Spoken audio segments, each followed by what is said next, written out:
We live. And alrighty then. Dalton Miller, what's up, player? Not too much. How you doing? Been a while, man. We've been trying to put this together, but you know, Draftland comes around, everybody gets busy as hell. People don't understand how busy this thing is. Let me just pull this up for the people. All these pages here are it's film that people got to grind the shit because people got to ask us questions, man. We just can't be made to look ridiculous, man. So I just appreciate you taking time out of your day. I just found out you wake up 4 in the morning and do radio things. Then you got to find time to do draft stuff. So just to come on my little bitty show, I appreciate you, man, sir. No, man. Thanks for having me. And you know, I think the 4 a.m. wake ups are about to end soon. So that's a good thing for me. That's how they do us, man. Draft season over. We just go back to being regular people then. Mm-hmm. But hey, man, I just kind of wanted to pick your brain a little bit because one thing that I do like but I don't like is we agree on everything when we on Twitter and we just talking about players and we don't fight very much. But I'm trying to find something for us to fight about. I don't think I'm going to be successful in it because I trust your eyes. Shouts out to you, sir. Go ahead. Oh, we're gonna fight. We're gonna fight. All right, cool. Let's go. Because all right, so here's how it happened. All right, so Okay. I this year I said, I'm done fighting with people on Twitter about draft prospects because you just can't get as much context in that medium as you need to actually get your point across. Right. But I saw a tweet from you. It was either last night or the night before. And you said, and I love how just blunt you are about it, everything. Okay. And you said, if you have Bobby Brown ahead of Marvin Wilson, We got to fight, man. You're phony. You're phony. Don't tell me you phony, man. Come on, sir. I'm phony, man. I am. Give me something you like about Bobby Brown, sir, so I can just shit on him for the next 10 minutes. Come on, please. No, that's fine. I mean, dude, his hands are so powerful. Sometimes. When he, but that's the thing is in 2020, in his latest film, in that Alabama tape, that's the one that really, really got me because he was going up against Landon Dickerson and Deontay Brown, holding his own. Plus, he is a legitimate freak athlete at 6'4", 330 pounds. Like, listen, am I going to tell you that he's going to go into the NFL and actually care down in and down out? No, I ain't going to tell you that because I don't know. But I'm going to take that potential over what I saw from Marvin Wilson this year. Now, Marvin Wilson, for me, I thought had the potential to be a first-round type of guy. That's the type of tape that he had in 2019. Yeah. But the stuff in 2020, and in particular, the Notre Dame tape, I mean, that – can I cuss on here? Shit, I always forget. You said that, fuck you one on YouTube, man. Go ahead. Yeah, that scared the shit out of me. That was the worst defensive tackle tape I've seen in a long time. And this is coming from a dude who I thought was a really good player and showed that he was a really good player in years past. Yeah. You talk about the knee injury with him, but then he goes out, he tries to perform at the Senior Bowl, gets hurt again, and then does not test well on top of that. And this is a dude who we talk about, it's the upside with him. But we think the upside is going to be because he's a freak athlete, and then he goes and doesn't test well. So was he not healthy for that? Or I'm trying to figure out what went wrong with Marvin Wilson in 2020.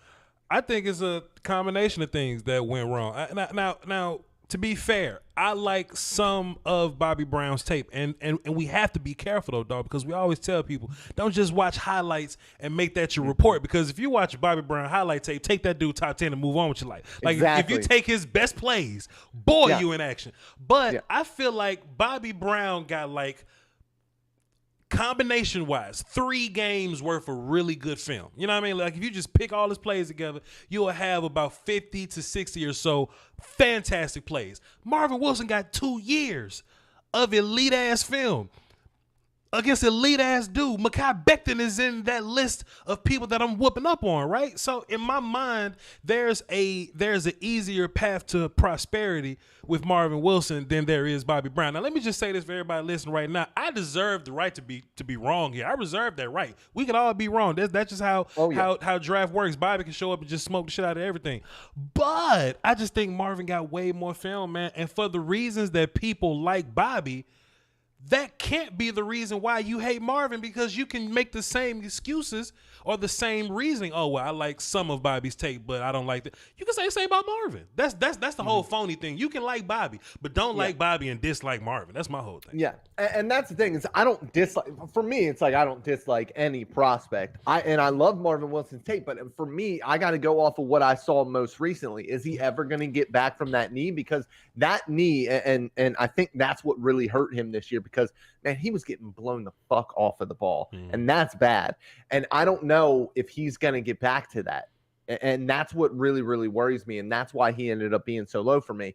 At the end of the day, like, I'm going to take him in every single mock draft I get, you know, when we get to that 4th round comp pick. But like, I that's what I'm saying, man. I don't like it before that. And honestly, with Bobby Brown, I just, you know, in a vacuum, I have a late 3rd round grade on him, but I don't take him until round 4 either. Okay. Just because I can't trust him. Okay. You've done the work. We're gonna bump heads. I'm not mad at nobody that put the time in to figure this stuff out, bro. But oh God, I just hope that Marvin Wilson ends up on this team somehow. I'll take him at 44. I don't care. Like, whatever you gotta do to get that dude back to glory. This team needs one tech bad. That dude, if he could be what I think he can be, then that dude's gonna be a great one tech for a long time.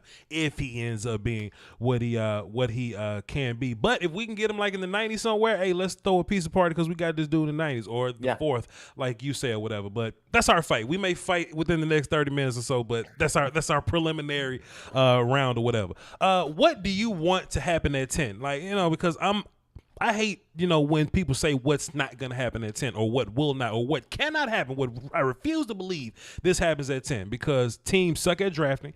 Draft, you know, is based on parity. Just by design, draft is parity. So don't tell me what can and cannot happen. I'm not talking about you, but just people on the social media machines. What do you want, best case scenario, to happen to you on Thursday night at 10? Yeah, man, I got a buddy who has an entire thread of people speaking in absolutes about the draft. And every time one of those absolutes pops up and goes the other way, he calls him out for it. So, you know, I wish I was petty enough to, like, gather the information. He's petty. I'm just too tired to do it. But, man, I wish I could just keep all the tweets. But go ahead, sir. And so for me, the best thing that could possibly happen for the Dallas Cowboys, in my opinion, is for them to take Jalen Waddle and to trade Michael Gallup, because Michael Gallup is going to be gone after this year. He's going to be too expensive. They're not going to be able to keep him. Sure. I think Jalen Waddle, for me, and I know that I'm in the very much the minority here, is the most special wide receiver in this class and the most special wide receiver I've watched since 2016. I think he is an absolute freak of nature, and I think that he's only going to get better, more nuanced as a route runner. And I don't think he's a bad route runner right now. I think that that's something that in 2020 he showed he was able to do. And something that doesn't get talked about enough is he was outpacing Devontae Smith before he got hurt. Yeah. Through 4 games, he was doing better than Devontae was, and Devontae goes on and wins the Heisman. So that's what I would like more than anything. But man, I got to be honest with you, it's going to be really tough for them to fuck this up. I agree. Because I think sometimes being a Cowboy fan, not us, not the people that do this thing, but out in the world, you know, we always see them. I just think a lot of people are just naturally pessimistic when it comes to their team or whatever. And I'm like, if the Cowboys do anything right, like we may fuck up coaching hires, like we may not be great, like with like signing like running backs and linebackers with bad legs and shit. But if we do anything right, we draft. You know, I'm not on this whole, like, Jerry Jones is a billionaire. He's not watching film on 5th round guys or whatever. Like, we have a team of people in this system in Dallas I think really works when it comes to draft world. So I mean, the names that are gonna be there, Surtain, Horn, Sewell, Slater, Pitts, wide receivers. Either one of those guys you're fine with, right? I don't think there's ever gonna be a day to where, and to be fair, this happens to Oakland fans, this happens to Green Bay fans, this happens to all these bad drafting ass teams, Falcons. We're never going to wake up and we're going to be 10th overall. Good players are going to be on the board, and then Cowboys draft Russo. You know what I mean? We're never going to be that team. So when I look at the idea of taking wide receiver, I love the idea of it. I don't want to trade Gallup, though. So I'm with you on that. Jalen Waddle's my 2nd receiver. He's like my 11th guy overall. I ain't got my board in front of me, but he's close to that. I got him over Jamar Chase, right up under teammate Smith. Yeah. Just so my whole thing though, dog, is we know Michael Gallup ain't gonna be here, but that don't mean I just want Michael Gallup to walk away.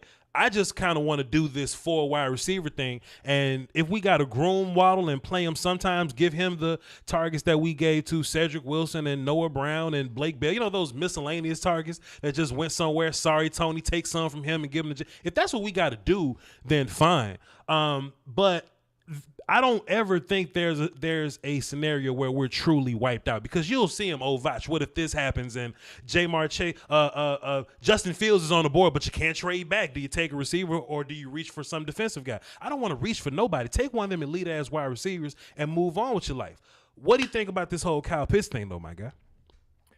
I mean, he's a freak of nature. Of course. I mean, at the end of the day, he's a freak of nature. And listen, I really like Blake Jarwin. Mm-hmm. I like Dalton Schultz as a tight end too. Sure. Kyle Pitts is different. Mm-hmm. He's built different.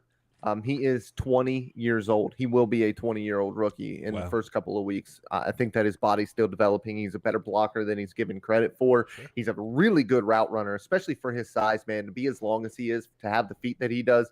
I know you're a big Kelvin Joseph fan. Mm-hmm. There's a very nice video out there somewhere on my Twitter of Kelvin Joseph getting put in the spin cycle by our guy, Kyle Pitts. I don't think he's going to be there at 10.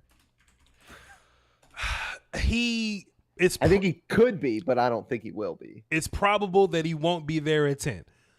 But teams suck at this, though, dog. See, yes, so I look at the top 10, right? And I understand why somebody would say that he won't be there. He's the best player in the draft, in my opinion. He's my number one guy on my board. So sure, he wouldn't be there. But man, you start to looking at these quarterbacks that can go. I don't think Mac Wilson's going to be a top 10 guy, but what if? I don't think the Atlanta Falcons are good at this. I think they're going to trade back and somebody's going to take that 4th pick and take quarterback or something. What I'm hoping for is one of the teams outside of the top 10 gets Atlanta the hell up out of there because they made draft picks or whatever. Mm-hmm. I'm really banking on Miami saying, we got Mike Gesicki. We don't need Kyle Pitts. That ain't smart. Exactly. That ain't smart, but that's what you hoping. I'm hoping for the Lions to go, we got TJ Hockenson. We don't need – that ain't smart, but that's what I'm hoping, right? Denver got a lot of tight ends over there, and you really want Carolina to get one of the offensive linemen there. I'm just looking at this situation, bro, and I'm like, man, it can happen. It can happen, and I like Blake Jarwin, but if Blake Jarwin and Dalton Schultz fusion danced and turned into this whole new dude, they still not better than Kyle Pitts. Kyle Pitts better than Jason Witten day one because that's just how new tight end is. Go ahead, sir.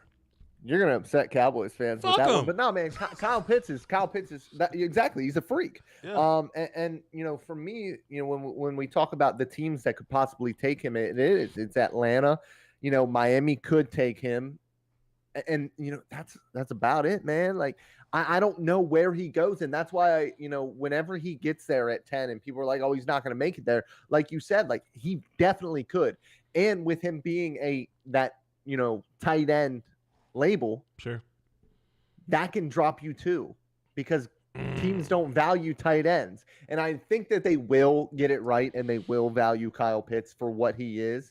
But, man, like you said, teams suck at this, and they could fuck it up. Yes, that's what I want, man. That's what I'm hoping for the most. Like I was talking to some Bengals people or whatever, and they really think that Jamar Chase is gonna be the guy. I don't think that's a smart pick. I think if Joe Burrow's your dude, and you got Bobby Hart and Riley Reef and fucking Xavier Su'a-Filo starting, you need to protect that. Jonah Williams, you ain't got all the confidence in the world in him. Why would you not get Penei Sewell or, Rashawn? Why would you not get one of those guys to keep, Joe Burrow upright? But teams do what the fuck they don't know. But hey, long as it ain't my team, my guy, they can take all the wrong moves they want to, long as I get the people I want. If the Cowboys took Micah Parsons at 10, would you go to bed and cut the TV off pissed off, or what would you do? Yeah, I would. I would be upset. And listen, I'm probably higher on Micah Parsons than a lot of people are at this point. I have him as my linebacker 1. I like him. He is a first-round player for me. His upside is ridiculous. I'm not touching him at 10 just for the off-field stuff alone. I can't deal with those type of maturity issues, especially that he's been accused of in an NFL locker room. He's going to get the shit kicked out of him. Yeah. You can't be trying to haze dudes like that. And does it go away at the NFL level? Maybe. But that type of immaturity, I think, leaked onto the field, because this is a dude who has all the physical attributes in the world to be one of the best linebackers in the NFL. And cognitively, he's just not there. And he's not even close to being there. Now, he is a positional convert from being a defensive end in high school to playing linebacker in college. Sure. But, man, I would have liked to see more from him being able to trigger and get downhill correctly, because there were times where he was able to attack and he was amazing, Sure. Especially that Memphis game. But, man, first of all, I don't like taking linebackers that high. Second of all, because of the off-field stuff, I can't take them that high. Yeah. I think if you look at the Memphis game and like the Minnesota, something like that, just a regular offensive running team or whatever, he's crazy against those dudes. But like if you watch the Ohio State game where they start to do some misdirection and they start read optioning his little life away and he just looks lost, and that's what the league is now, and that's what the league is gonna be. You know what I mean? Like you may see a couple teams do some fullback I formation, traditional kind of stuff, but what they're doing nowadays is we're trying to misdirect your life away with motion and pre-snap stuff, post-snap motion. Man, Michael Parsons gonna look lost out there. And I don't know where people's finding all this film where they think he's going to be some Von Miller type cat, because I see people say all the time, oh, he's going to be a full-time pass rusher. I think he can pass rush for a linebacker, but I think if he was a full-time pass rusher, he wouldn't break my top 10 as a flat-out pass rusher, in my personal opinion. I mean, in my opinion, he's Jalen Smith. Like, everything that he does poorly is Jalen Smith, outside of the actually physically not being able to change direction. Sure. What we complain about our linebackers doing, when we played San Francisco and got our asses kicked, it was because they couldn't deal with the misdirection. Yeah. And that's exactly, like you said, what Micah Parsons does not do well. Sure. And so why are we trying to replace Jalen Smith with Jalen Smith? Mm-hmm. I know it's cheaper, and that's great, but he's not going to be cheaper for very long. Yeah. Especially when I can be replacing Anthony Brown with J.C. Horn or something. You know what I mean? Like I got better options there than Michael Parsons. Now, if Michael Parsons falls to 44, we're having a different conversation, right? I don't think he falls to 44, but if he does, but shit though, then again, man, I can't say he's not gonna fall, because watch this, right? Like, it's like, like we all do, oh, well, this year we have this many first-round graded talents or whatever. Like, this is a very short list of first-round talents, but if you start counting, like, day 2 talents, it's only 6 to 8 picks in day 2, but it's 100-something day 2 talent type guys. So that whole bunch, like, you don't know who's going to be there. Like in some drafts, Basham may be drafted in the 28s or something. In another draft, he may be drafted in the 50s somewhere. Not that he's bad, but that's just how life is gonna work with the type of draft that he got. So shit, man, Parsons might go to 44. Is 44 too high for you to be taking Caleb Farley? No. I'm scared. Mm-hmm. I'm terrified. Sure. I love Caleb Farley's game. Yeah. That back is terrifying. Yeah. But at 44, it depends on who's on the board, because I got to know who's on the board to know if I'm going to pull the trigger. But, man, I love the upside with him, and I think it's going to be higher. If we don't go corner at 10, we get somebody else, and he's there at 44, I think he's probably going to be the best player on the board at 44.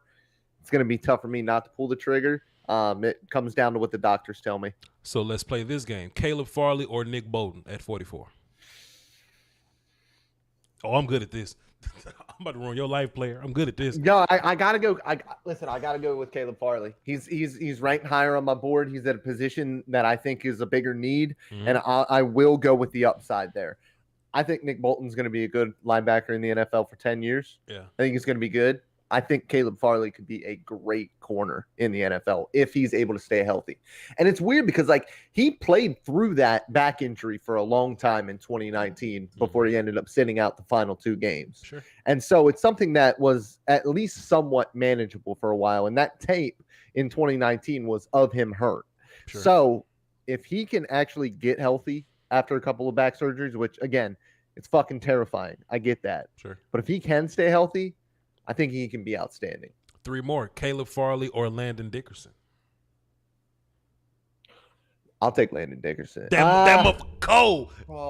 Dalton, Landon Dickerson is cold. He scares me even more because he's had 4 season-ending I know. injuries. That's the only downside. That dude's a stud. He might be the best lineman in the entire draft. That dude is unbelievable. He's 4th. 4 season-ending injuries.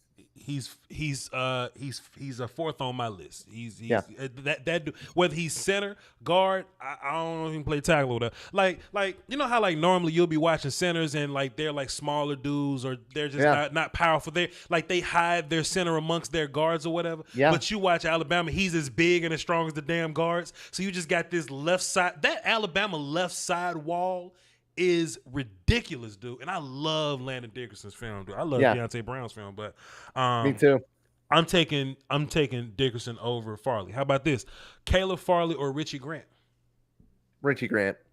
I agree.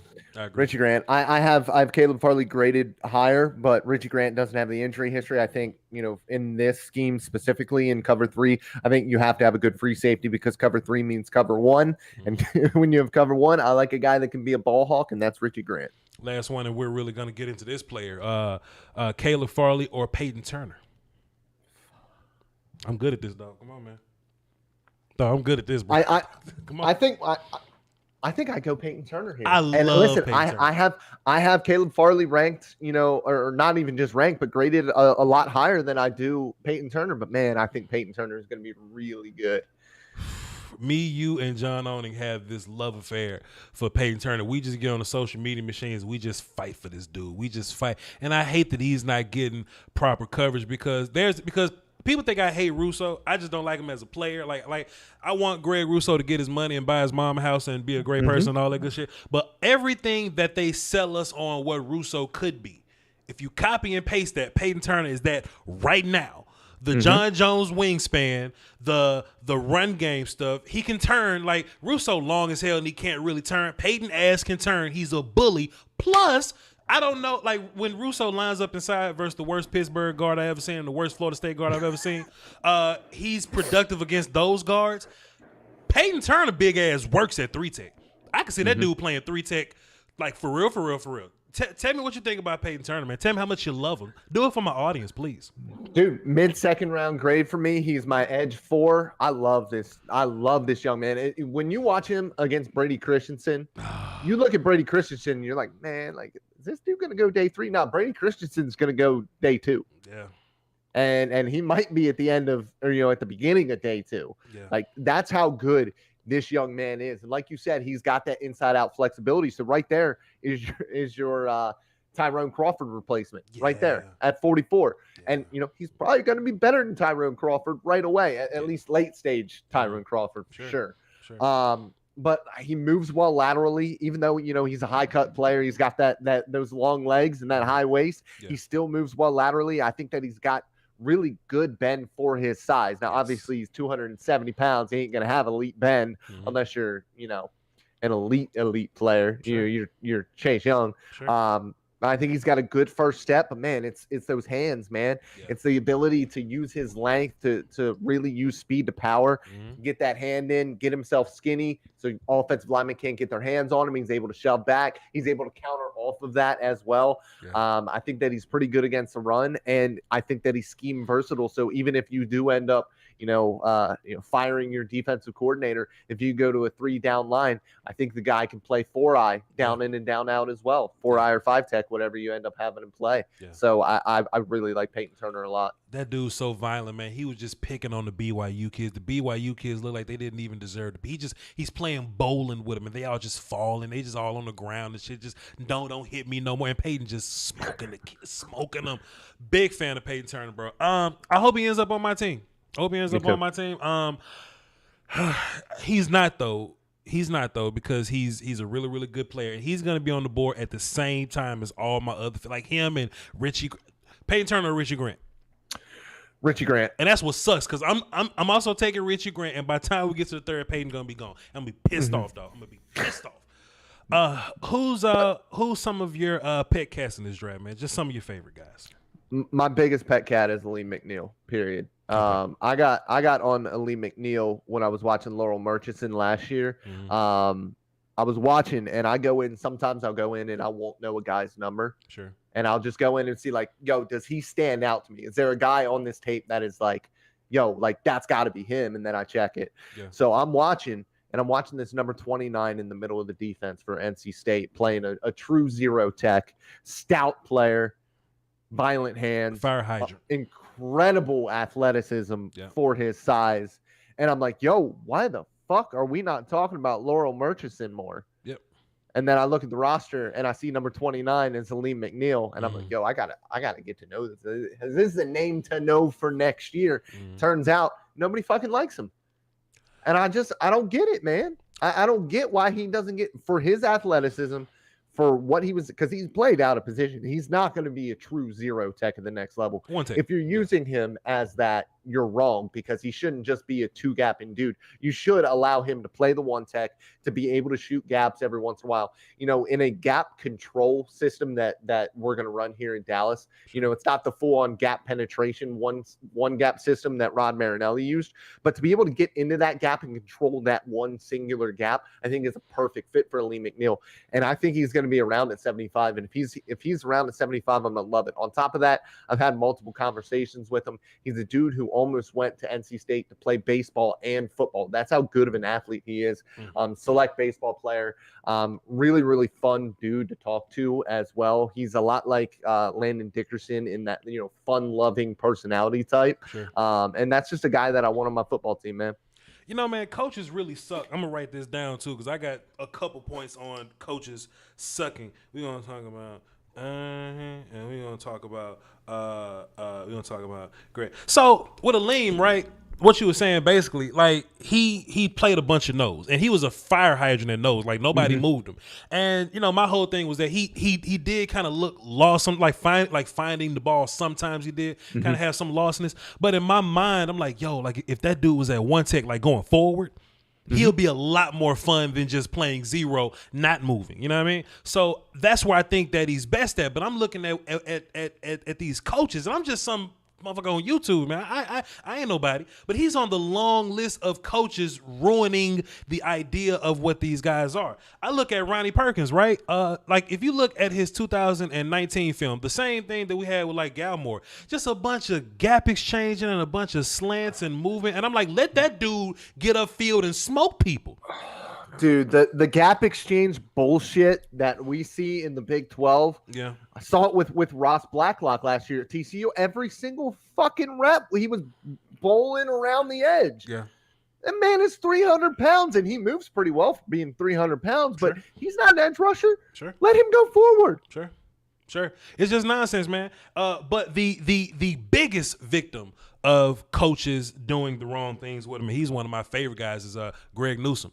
When you watch Greg Newsome and they play him off a bunch, they do a lot of third quarter stuff with him, you know what I mean? Just, why is he playing off some?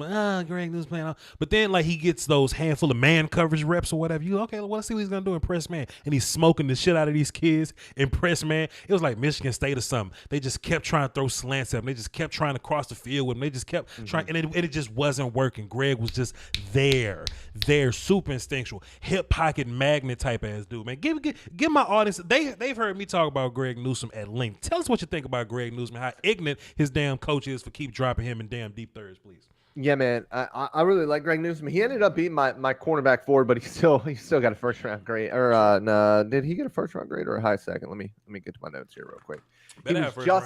He was just outside of the first round for me. But, you know, in man coverage specifically, I say he's awesome. Yeah. He can be a little bit more disciplined and patient sometimes, but that's more in that off-man stuff. When he's impressed, he's fantastic. I said the biggest thing for me in corners and what I've really grown to like in corners is that ability to, if you get beat, because listen, everybody's going to get beat. Nobody's perfect. The ability to recover and have that fluidity and flexibility to get back in phase and get back into the hip pocket. That's something that out of all of these guys, he's the best at. And that's why I think no matter what, he's going to be a decent corner at the NFL level. I think that out of all of these guys, you know, I know that Horn and Surtain tested like elite athletes. Sure. I think he is the one out of all of them that is the least bust proof from a play standpoint. Now, I got to bring it up because I brought it up on Twitter today and I had to mute the conversation. One thing we don't talk about is how many games he missed. Sure. That's 14 games that he missed in 3 years. Yeah. And you know, for me, it's the nagging injuries. It's not like it is with Caleb Farley with the back that's probably chronic. Sure. But hurt guys stay hurt. Yeah. And if you're not available, I can't count on you. He would have been a first-round grade. I don't have like a thing where I take away for, like medical red flags or anything. Sure. But I have like this all-encompassing like physicality, competitive toughness thing. Yeah. And I took points away from both him and Caleb Farley from that because I had to do it somewhere because I can't have them at the same spot that I do Surtain and Horn because they can't stay on the field. It makes sense. Now, we might actually fight right now. We might actually get into a fight for real. So, take away like off-field stuff, right? You take away he might be gun under the seat guy. He may be where the weed at guy. He may be here's my mixtape guy. He may be choke my coach out guy. He may be two coaches didn't want him on their team. Hey, you should opt out this year guy. Tell me about Kelvin Joseph, man. Just the player. Don't sell me, what's wrong with Kelvin. Like, I don't want to hear the off stuff. Just give me on field stuff about Kelvin Joseph, please, sir. Be nice, man. He's my number 2 corner behind JC Horn. Come on, man. Go ahead. I know he is. And I will be nice, but I will also be truthful to myself. 100%. Man coverage. He's inconsistent. Not sure if it's lack of experience or if it's over-aggression. I think it could be very much over-aggression. But he is susceptible to double moves. He allows the inside track too easily due to an early bail. That's something that I really, really hate from guys that open up the hips too early. Sure. I really like guys that are more patient. I think that he can do that. For me, the strongest point for him is his ability in cover 3 specifically. I think that, guys that are usually you say like, oh, he's a cover 3 corner. It's because they're big and unathletic. Right. But I think for him particularly, I think that he's really good being able to kind of midpoint those high lows, the flag routes with the smash concepts. I think that he's good there. I think that he's good in cover 3. I think he has the athletic ability to be a problem at the catch point as well. I think that his processing needs to get a little bit better. It's not necessarily on just specifically the outside stuff, but it's more, when he's getting high load, when he has to work inside and work through concepts where he struggles a little bit. He's got all the athletic ability in the world. He's opportunistic with the ball. He only had 5 passes defense in 2020. 4 of them were interceptions. You get your hands on the ball. He made the most of his opportunities there. I said he's physical. He's got fluid feet. Look at you smiling. Look at you smiling. Talk about Kelvin Joseph. You're smiling, Dalton. You're smiling, and you're about to tear him down and say he's not great. Go ahead, man. You're smiling. And that's how much I love this corner class because despite all of that, he's got a high 3rd round grade from me. It's crazy. Still my 10th ranked corner. He's gonna be the best corner in this draft. Come on. Dog, he's gonna be like he's gonna be a top 3. He's gonna be a top if he can stay on the field and not choke nobody, and if he just doesn't like Isaiah Wilson himself out of the league or whatever, he's going to be a top 3 corner in this league, man. I think back to like Marcus Peters and people was telling me about his off the field stuff and Honey Badger's off the field. I don't want to talk myself out of good players anymore, man. I think Boss Man Fat is incredible, man.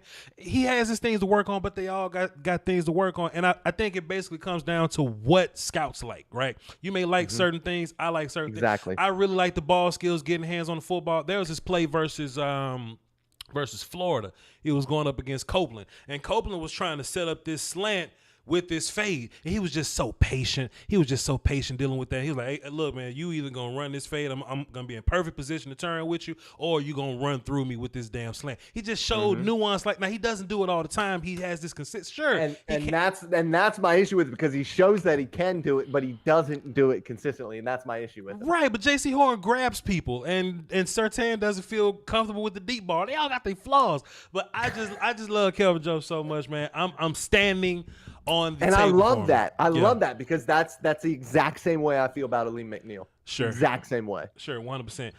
Any other players that we haven't talked about that you would love to just have on you? First of all, too, I said this too. We was talking about pet cats. What I just want to tell my story because I can feel where you was coming from, because that's how I found my pet cat. Right, I was watching film last year. I was watching Auburn versus Alabama. And I was like, okay, let's look at Derek Brown from Auburn. Let's just he's been beating up on the Florida kids. He beat the shot to LSU kids or whatnot. Let's see what he's gonna do against the Alabama children. And there's this one 360-pound kid that kept smoking the shit out of Derek Brown. And I'm like, fam, Deontay is crazy. And I love me some Deontay Brown. Now, I have to ignore his Senior Bowl performance and act like it didn't happen. Maybe he was It doesn't matter. It doesn't matter. It don't matter because he was tired because he just had a championship game the week before. He's exhausted. He fat as hell. Don't worry about it. But the film, The film, the 2019 to 2020 film, that dude is a second-round pick for me in my mind. He's not going to be there. But talent-wise, come on, son. Tell us about Deontay Brown, bro.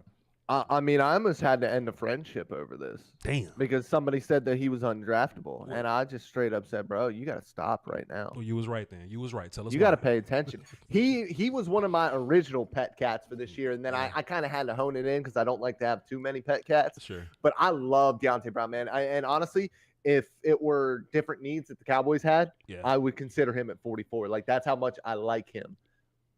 I think he's fantastic. Now, for me, the Senior Bowl stuff, the one-on-one stuff, that ain't never going to be him. Yeah. He's going to have to be able to have those surroundings with him, you know, but when you have all of that infinite space at the Senior Bowl, a 360-pound human being like he is ain't going to flourish. It doesn't matter how good he is. Now, I think the best course of action for him, and he ended up doing this, is getting down, you know, to about 330 pounds. He's still going to be a brick shit house in there. And I still think, you know, he's got good enough feet, period, to be able to move. He's a good puller. And that's something that people don't talk about. They talk about how bad of an athlete he is, but watch his feet when he pulls and blows the fuck up out of people when he's doing that. And I think that he can do the same thing at the NFL level. I love his feet. I mean, but you have to love his feet with context. Like, he doesn't have like the elite dude's feet, but for 365 pounds, yes, if he gets down to 330, boy, how much better would his movement be? You know what I'm saying? So, 100%, man. I just look at that dude, man, and you absolutely right. He's better within the unit, but that's what we care about because that's what it is anyway. So I'm like, man, so you know, if we don't get Slater Rasul. And if that dude just kind of sitting around the fourth round because somebody thought he was fat, somebody thought he wasn't good, and I can create a Tyron Smith, Deontay Brown, Tyler Biadasz left side, shit, Connor Williams got to go. Connor Williams got to, in my mind, get that dude quickly, man. I had a super chat. It was asking me, Corey Duringer. Shouts out to Corey, dropped 5 up in there. He says, what's a scenario that I would hate trading out of? Which is fair. So there is this chance that we could be in a situation where one of the quarterbacks are there, one of the teams behind us could trade up. All right, cool. I'll let you give your thoughts because I've given mine or whatever. But what situations would you just absolutely not trade back from? Because I love all these players. I love all these players. You know what I'm saying? So yeah.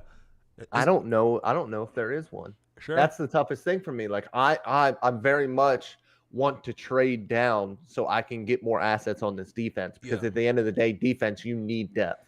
Yeah. And we ain't got it right now. Sure. We ain't got starters at a couple positions. Yeah. So we really need to address the defensive side of the ball.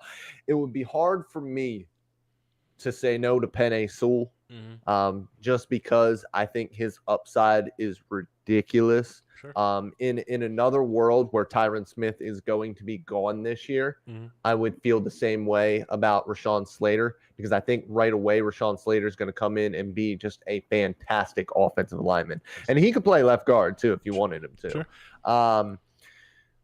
For me, I just don't think that it exists. Maybe Kyle Pitts, but that's about it, man. I really, really want the Cowboys to trade down, mostly because I really, really like this draft class from 25 to 75. So if they trade back and they can get another asset in that area or even a little bit past that area, because like you already said, teams suck at drafting. Yeah. You get another top 100 pick, throw a dart at the board on defense, I'm down with that. I think it depends on the compensation.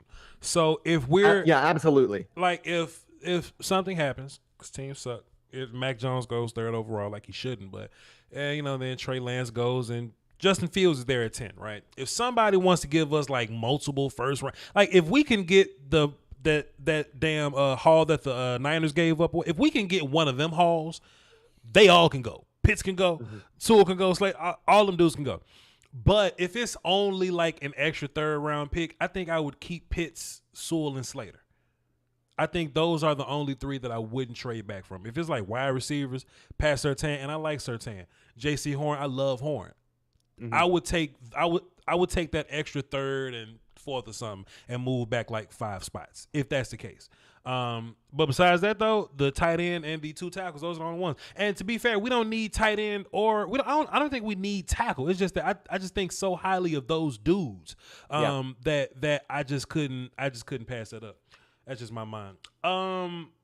Earl GDM, shouts out to you, sir. He says, good show, my guy. Would you trade down to 18 to Miami with Miami? So how far would you trade back if you were to trade back? These are good questions. They normally give me terrible questions. So how far would you trade back if you were to trade back? Pack the car up. Let's go on a fucking road trip, baby. I'll go back far. If it means more draft capital, I'll go further, because then we get future assets as well in a draft where, listen, we can talk shit about how much we know about this, but this is the year that we have the least knowledge, 100%. Just because we haven't been able to be, not us, but the teams haven't been able to be around these guys. They haven't gotten to meet them in person. Yeah. There's limited tape because some of these schools just didn't fucking play much. Right. And so for me, I'm willing to trade back, Jacksonville at 25. If I can get fucking 25 and 33, because there I still think that I can get a starting caliber corner, and I think I get one of the top safeties in Trevon Moehrig or Richie Grant at 33. And on top of that, you still have 44. And if you're moving back from 10 to 25, you're going way back. You're going to get next year's assets too. Yeah. So, I mean, I would do that. That's probably the furthest I would go back, just because I don't think that you can give me enough after that. But I would go back there for the right compensation. I don't think I want to leave the teens. I think there's a certain, like you don't want to give up too much, man, because if you move back 5 spots, then you still have the opportunity. Horn might still be there, or some guy that you really like. I think when you get to like 19 or whatever, now you're in the JOK territory. You know what I mean? I think you're in the Zaven Collins territory. I don't want to get pushed back so far, you know what I'm saying, that the first guy I pick, who could be a good player, but I don't want to leave elite for somebody that could be a good player. You know what I mean? I just all think it matters. It all comes down to compensation, and it just comes down to how far I got to move back for me. That's just my mind. Yeah, for me, it's just how confident are you in the players towards the top of this draft class, and that's what it is. Because at the end of the day, teams hit on 56% of these guys in the first round, and most of those guys are in the top 10. So when you move back, it's good to have darts. Sure, fair enough. And to be fair, I don't even believe in the whole notion that this is a dart throw. I just think that we draft better than other teams. I think we have the advantage in that way. You know what I mean? To where I think we do fairly well with day 2 players. People hate Connor Williams, but if you look at guard around the league, you'll love Connor Williams. You know what I'm saying? So. Yeah. I think we're fine with day 2. I just think other teams suck at finding guys in day 2. Seattle and shit. Seattle's terrible at this, but whatever. You had something you want to say before we move on? I don't think so, no. Okay, cool. I think that's all I got for you. You know what I'm saying? This was pretty interesting. 40 minutes just flew by, or 48 minutes rather. You know what I'm saying? I thought we was gonna fight a little more, but we've been pretty much on the same page. So glad to have you here. Welcome to the YouTube family. I know you're doing content on Twitch and YouTube. Also, tell the good people where they can find all your work, sir. Yeah, man. You can find my stuff. I go live right about every single weeknight. A little bit after 7 o'clock, maybe 8 o'clock sometimes. It depends on what I'm doing with the wifey. Gotta spend time with her. Sure. But that's on Twitch, twitch.tv/Dalton B. Miller. If you are a subscriber to the channel, I do a jersey giveaway from shopdiamondjersey.com every single month. I do football content. I play video games. I just sit there and talk shit sometimes. It all depends. And then, you can find me on YouTube. I'm not to the 1,000 subscribers yet there on YouTube. But all my top 10s that I'm doing right now, they go from Twitch over, I VOD them up and then I put them on YouTube. And so, yeah, you can find me on YouTube from my Twitter. That's the best way to do it. My Twitter and my Twitch are both Dalton B. Miller. For sure, man. We're going to definitely get those numbers up because we don't bring scrubs on my show. You know what I'm saying? And I was just looking at the chat box and they was enjoying what you were saying. So shouts out to you, man. You are one of my peers. I enjoy your work. Shouts out to you, man. Big fan of yours, man. Thanks for coming on to the show, talking a little shit with me. Hey, man. Keep up the good work, brother. For sure.